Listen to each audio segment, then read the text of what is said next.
बाबा साहेब अमर रहे, बाबा साहेब अमर रहे, महात्मा फूले अमर रहे, छत्रपति साहू जी महाराज अमर रहे। जय भीम, जय भारत, धन्यवाद।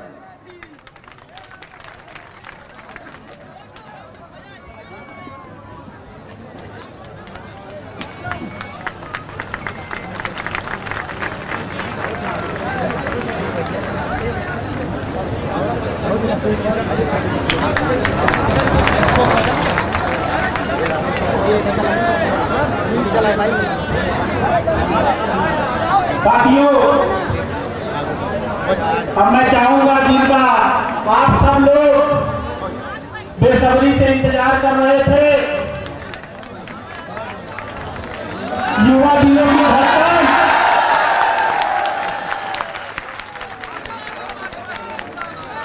इस देश के अंदर युवा दिलों के हृदय सम्राट परम सम्माननीय माननीय आकाश आनंद साहब से चाहूंगा कि आए आज इस दिल्ली की धरती पर हम सब युवाओं को मार्गदर्शन दें। परम सम्माननीय माननीय आकाश आनंद साहब।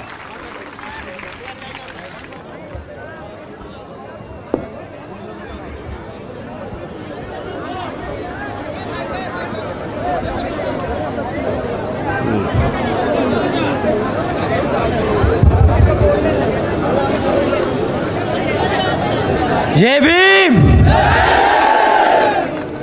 दोबारा जय भीम बोलने की जरूरत नहीं पड़ेगी, आप में इतना जोश है। तो सबसे पहले एक बार जोरदार तालियां हमारी माताओं बहनों के लिए।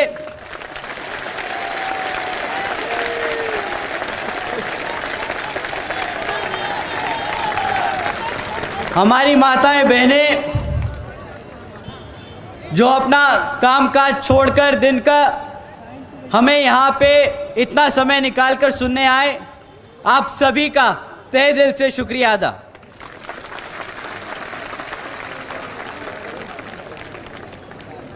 एक बार जोरदार तालियां हमारे सभी बड़े बुजुर्गों के लिए।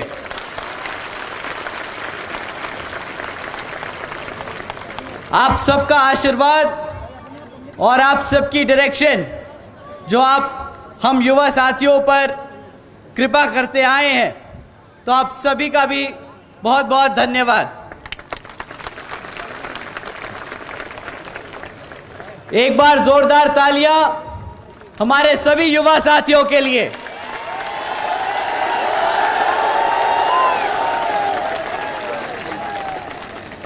बहुत समय हो गया, काफी समय से हमारे युवा साथी इधर उधर भटक रहे थे, परंतु जब से बहन जी ने 50% युवा साथियों का हक बनाया है पार्टी की हर स्तर की कमेटी में, तब से सारा युवा साथी बसपा में वापस आ गया।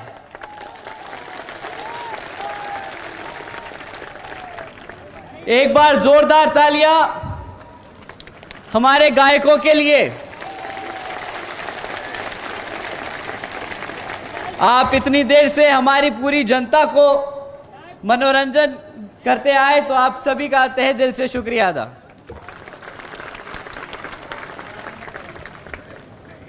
साथियों,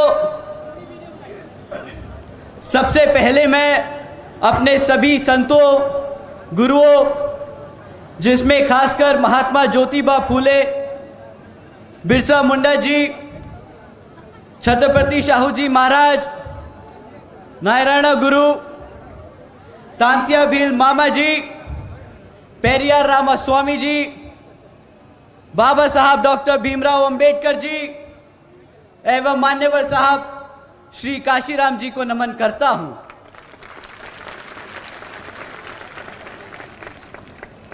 मान्यवर साहब श्री काशीराम जी की एकमात्र उत्तराधिकारी हमारी आदरणीय बहन कुमारी मायावती जी को भी नमन करता हूं।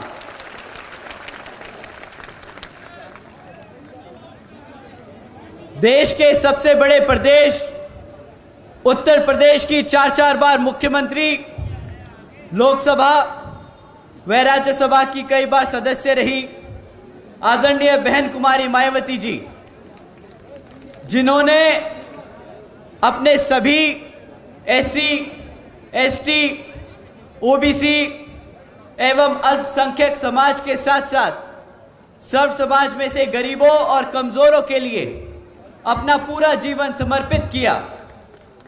साथियों, मुझे गर्व है कि मुझे ऐसे महान नेता के नेतृत्व में काम करने का मौका मिल रहा है। मैं आदरणीय बहन कुमारी मायावती जी का हार्दिक अभिनंदन और आभार व्यक्त करता हूं।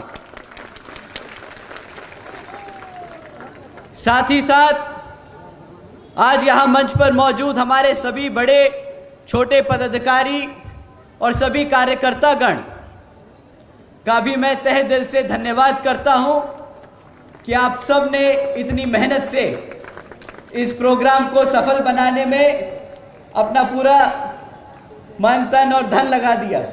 तो आप सभी का भी बहुत बहुत धन्यवाद। साथियों, मैं अपनी बात शुरू करने से पहले बाबा साहब डॉक्टर भीमराव अंबेडकर जी की एक बात बताना चाहूंगा। जब बाबा साहब डॉक्टर भीमराव अंबेडकर जी ने संविधान लिखना चाहा, तो वो उन्होंने इस मंशा से लिखना चाहा कि वो एक समता मूलक समाज की स्थापना करना चाहते थे। उन्होंने लोकतंत्र की कुछ इस तरह व्याख्या की थी। मैं अंग्रेजी में बोलूंगा, उसके बाद इसको हिंदी में समझाऊंगा।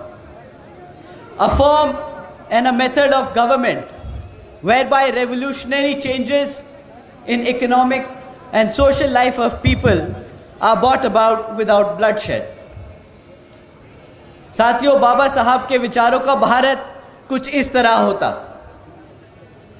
साथियों, जहां पर स्कूलों में बच्चों के बीच भेदभाव ना हो, वैसा है बाबा साहब के विचारों का भारत। साथियों, जहां पर महिलाओं पर अत्याचार ना हो, वैसा है बाबा साहब के विचारों का भारत।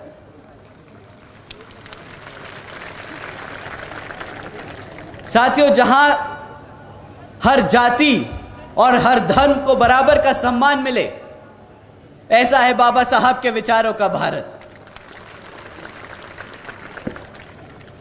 परंतु दुख तो इस बात का है साथियों कि हमारे एमपी में बीजेपी की सरकार संविधान के हिसाब से नहीं, कुछ लोग, मनुवादी लोग जो इस तरह की सोच रखते हैं, उनके हिसाब से चल रही है। साथियों, आप सब श्रीमती भारती कसडेकर जी के बारे में जानते हैं कि किस तरह उनके परिवार के साथ, उनके परिवार के 5 सदस्यों के साथ यहां पे बेदर्दी से उनके 5 सदस्यों की हत्या कर दी गई थी। साथियों, हैरानी की बात यह नहीं कि उनके परिवार के 5 सदस्यों की हत्या कर दी गई। यहां पर हत्या होना अब आम बात हो गया है। परंतु हैरानी की बात यह है कि जब भारती जी 200 किलोमीटर पैदल चलकर अपने ही जाति के गवर्नर जी से मिलने आई, मदद मांगने आई, तो गवर्नर साहब ने उनसे मिलने से ही इनकार कर दिया। साथियों, इस मनुवादी सोच रखने वाली सरकार में लोग ऐसे हैं कि चाहे उनकी जात और धर्म आपसे मिलती हो, परंतु उनकी सोच आज भी उन मनुवादी लोगों की तरह है। साथियों, जिस सरकार में अपने ही समाज के लोग मदद करने से इनकार कर दे, वो सरकार के बारे में आप सब बखूबी जानते हैं। साथियों, आप लोगों ने रामजी लाल अहिरवार के बारे में भी सुना होगा कि किस तरह दो मनुवादी सोच रखने वालों ने उनकी मार मार के पीट पीट कर हत्या कर दी। और किस बात पर उनकी हत्या कर दी? इस बात पर कि उन्होंने उन्हें माचिस देने से इनकार कर दिया। साथियों, यह शासन है इस बीजेपी की सरकार का,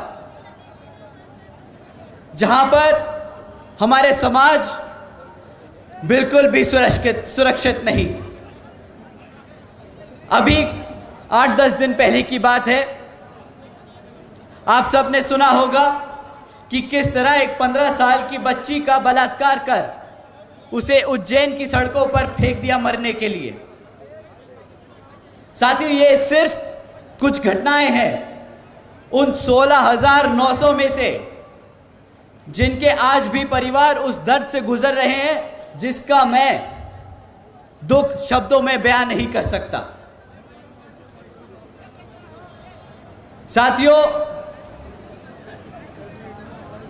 इन कांग्रेस और बीजेपी वालों की अगर मैं दोनों शासनकाल के दिन मिला दूं, तो हमारे समाज के खिलाफ अत्याचारों की घटनाओं के किस्से इनके शासनकाल के दिनों से भी ज्यादा हो जाएंगे।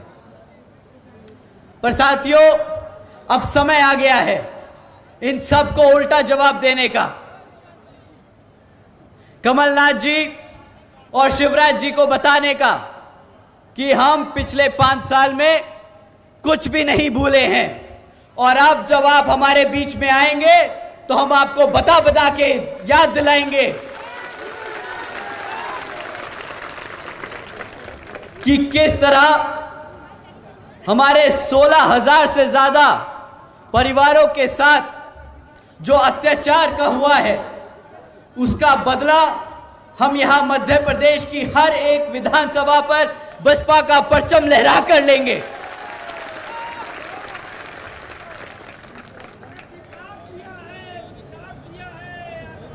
साथियों, शिवराज जी ने वादा किया था बहुजन समाज को प्रतिनिधित्व देने का। साथियों, शिवराज जी ने वादा किया था हर वर्ष 10 लाख नौकरी देने का। उन्होंने वादा किया था कि हर सरकारी कॉलेजेस में मुफ्त शिक्षा देने का। पर आज यहां आप सबके बीच में खड़े होकर मैं पूछता हूं, इनमें से कितने वादे पूरे हुए?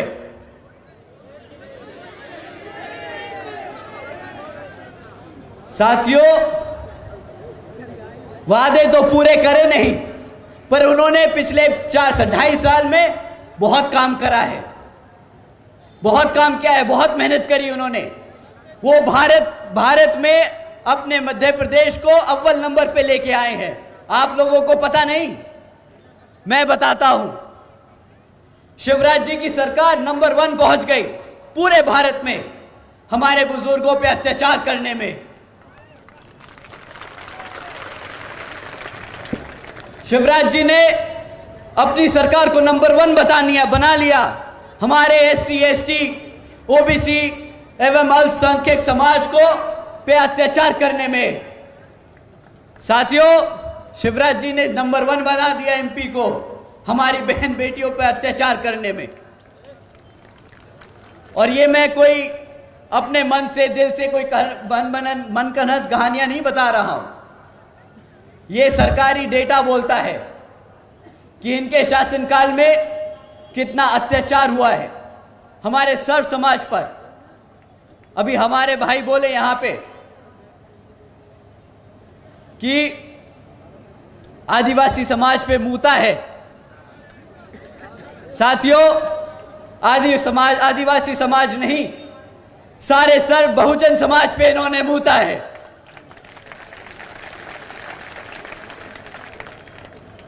इसका जवाब अब आपको देना होगा। इस बारी जब ये आपके बीच में आए तो पूछना नहीं कि आपने क्या काम किया, पलट के बताना कि भाई साहब आप आए तो जरूर हैं, पर अब आपके जाने का समय आ गया है।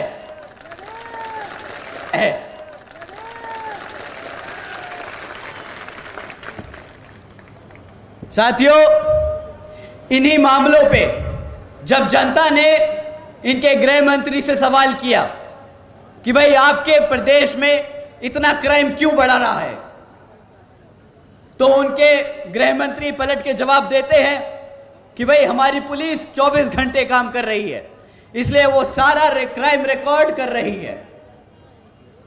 भाई जब आपका गृह मंत्री, जब कोई ऐसा आदमी आपको पलट के ये जवाब दे कि भाई क्राइम इसलिए बढ़ रहा है कि क्योंकि हम सारे केस दर्ज कर रहे हैं, तो कभी कभार महसूस होता है कि ये हम पे हमारी सेवा नहीं कर रहा, हम पे एहसान कर रहा है।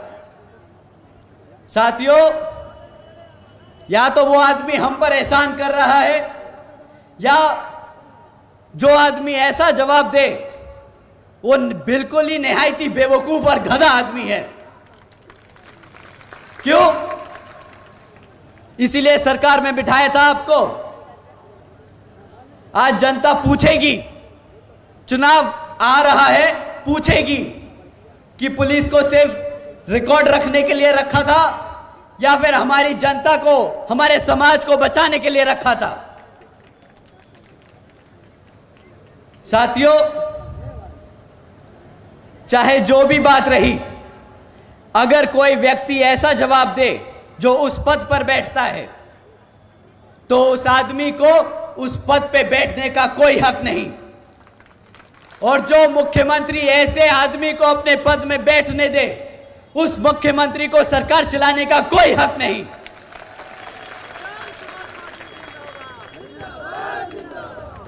तो साथियों, आज इन्हीं हरकतों की वजह से बीजेपी को अपने केंद्र मंत्री चुनाव में उतारने पड़ रहे हैं। पर शायद वो भूल गए हैं कि बसपा ने यहां पर 2 बारी मुख्यमंत्री को हराकर वापस भेजा है, तो ये केंद्र मंत्री आपके सामने क्या कर पाएंगे। साथियों, अगर बीजेपी अपने 2.5 साल में इतनी तरक्की कर पाई है तो कांग्रेस कुछ कम नहीं।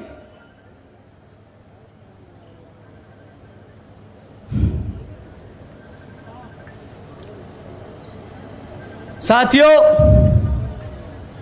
कांग्रेस इतने सालों से यहां पर सरकार चलाती आई है, पर जब आप उनसे पूछेंगे कि भाई चुनाव आ रहा है, आप अपने काम बताइए कि आपने करा क्या इतने सालों तक, तो वह आपके सामने आके एक मैनिफेस्टो खड़ा कर देंगे कि हम अगर सरकार में आएंगे तो ये 1, 2, 3, 4 काम करके दिखाएंगे।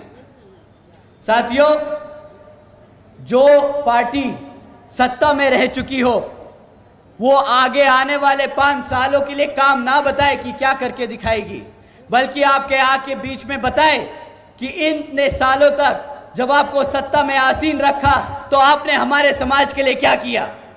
और हाँ साथियों, जब आप उनसे ये पूछेंगे कि भाई इतने सालों से जब आप राज कर रहे थे तो हमारे समाज के लिए क्या किया, चुप्पी साध जाएंगे, घबरा जाएंगे, पसीना छूटेगा।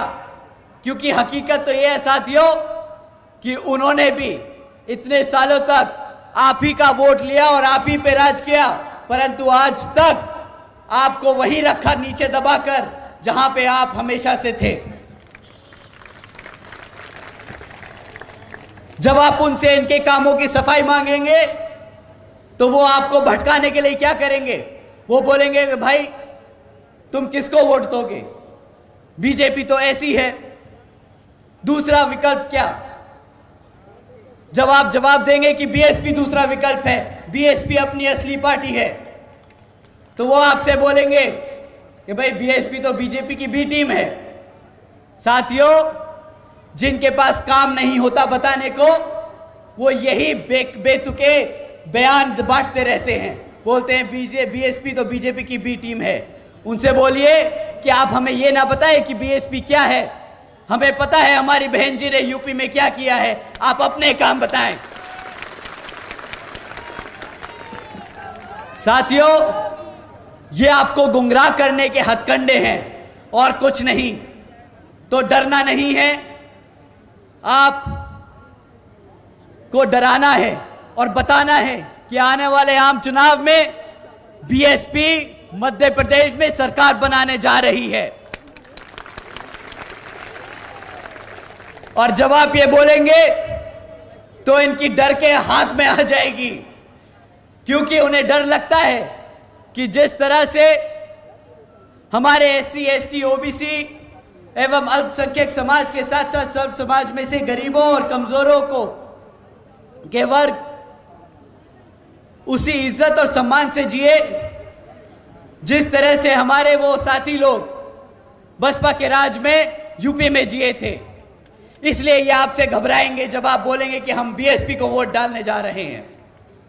साथियों, आज जब बहन जी की सरकार को लोग याद करते हैं तो उन्हें याद आता है वो समय जब बहन जी ने महामाया गरीब बालिका आशीर्वाद योजना चालू करी थी, जिसके तहत बहन जी ने 3,25,000 बच्चियों को 1-1 लाख रुपए देने का काम किया था। साथियों, इस योजना के तहत बहन जी ने 3,250 करोड़ से ज्यादा रुपए अपनी बच्चियों को देने का काम किया। साथियों,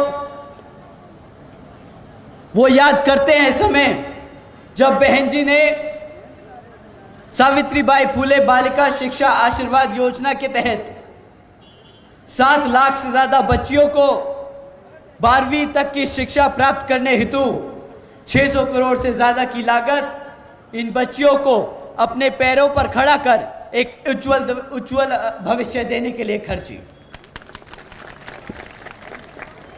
साथियों, साथ ही साथ बहन जी ने प्रदेश की व्यावसायिक टेक्निकल इंस्टीट्यूशंस में, इंजीनियरिंग कॉलेजेस में, पॉलिटेक्निक एवं इंडस्ट्रियल ट्रेनिंग इंस्टीट्यूट्स में अन्य पिछड़े वर्गों के लिए 27% सीट आरक्षित की थी। और साथ ही साथ देश में पहली बार सरकारी कॉलेजेस के स्टूडेंट हॉस्टल्स में भी अन्य पिछड़े वर्गों के छात्रों के लिए 27% आरक्षण की व्यवस्था तय की।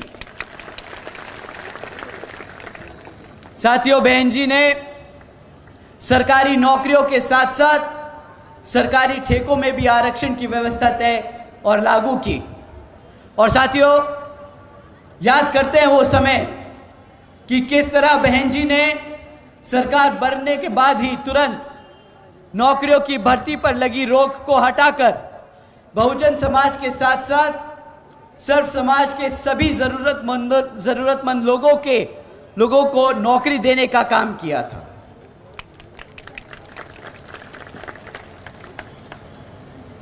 साथियों, बहन जी ने कृषि एवं संबंधित कार्यों में मिनिमम वेजेस को 55 रुपए से बढ़ाकर 100 रुपए प्रतिदिन कर दिया था। और अन्य पिछड़े वर्गों के लोगों की क्रीमी लेयर की वार्षिक आय सीमा 3 लाख रुपए से बढ़ाकर 5 लाख रुपए कर दी थी। साथियों, आदरणीय बहन जी ने अपने शासनकाल में 90,000 से अधिक शिक्षकों को सरकारी नौकरी दी, 1 लाख से अधिक सफाई कर्मचारियों को भर्ती किया, 2 लाख से अधिक जवानों को पुलिस फोर्स में भर्ती किया। और साथियों, इससे 2 फायदे हुए। एक तो हमारा युवा वर्ग नौकरियों पे लग गया और दूसरा हमारे युवा साथियों को अपना प्रदेश और अपना घर छोड़कर दूर नहीं जाना पड़ा अपना पेट पालने के लिए। तो साथियों, अब समय आ गया है हमें बाबा साहब के दिखाए रास्तों पर चलकर और मान्यवर साहब के बताए तरीकों का इस्तेमाल करके, और भूलना नहीं बहन जी के बेबाक अंदाज को हमें अपने दिल और दिमाग से अपनाना होगा। तो साथियों, समय आ गया है कि अब हम सब एकजुट होकर हमारे समाज के हर एक व्यक्ति को बसपा से जोड़ने का काम करें और बता दें कि हम आ रहे हैं हर उस चीज के लिए जो इस संविधान में हमारे समाज के लिए हमारे गुरु देकर गए हैं, बाबा साहब डॉक्टर भीमराव अंबेडकर जी।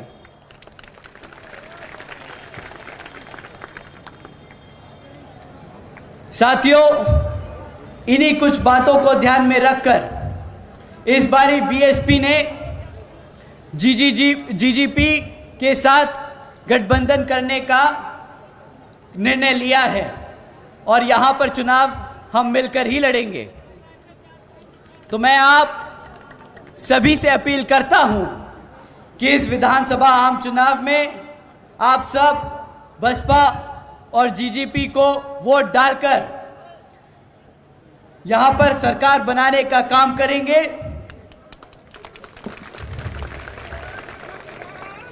जो यहां पर सरकार बनने के बाद मध्य प्रदेश में भी बहन जी मॉडल ऑफ गवर्नेंस के तहत चलकर यहां पर भी सभी का उत्थान करने का काम करेगी।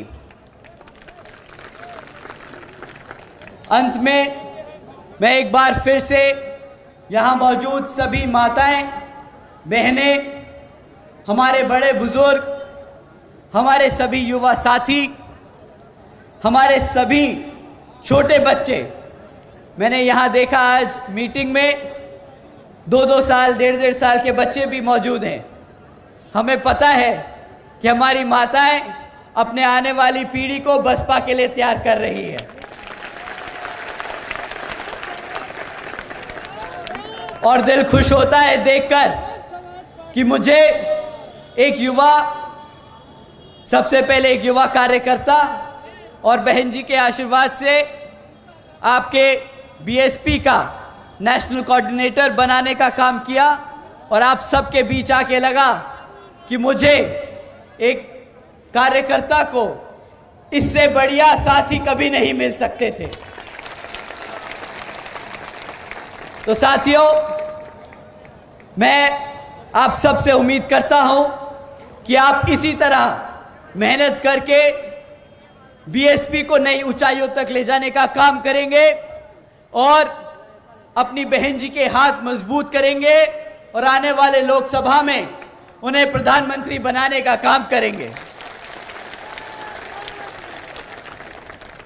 साथ ही साथ मैं हमारे सभी मीडिया बंधु, हमारे बहुजन मीडिया के साथियों का भी तहे दिल से धन्यवाद करता हूं कि वो हमारी बात को प्रदेश के कोने कोने तक पहुंचाने का काम कर रहे हैं। तो साथियों, आप सबका भी तहे दिल से धन्यवाद और शुक्रिया। मैं अपनी बात यही समाप्त करता हूं। जय भीम, जय भारत, जय बहन जी।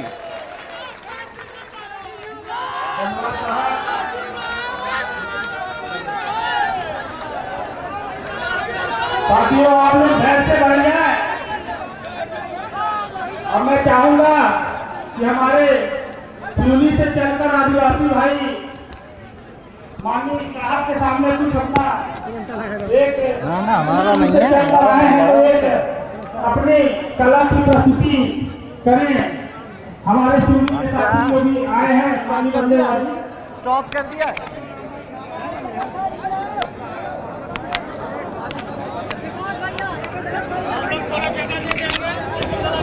मंडला के साथी जल्दी से अपना जोड़ी डांस वाले जल्दी से जाएं।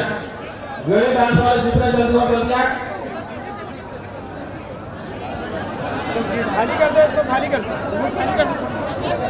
आदिवासी नृत्य कला सभी युवा बच्चे बच्चियां आ जाएं, जल्दी आए मंच के सामने, जल्दी जल्दी आए, जल्दी। सभी लोग रास्ता दें कृपया उनको आने के लिए। हमारे जो सिवनी से चलकर साथी आए हैं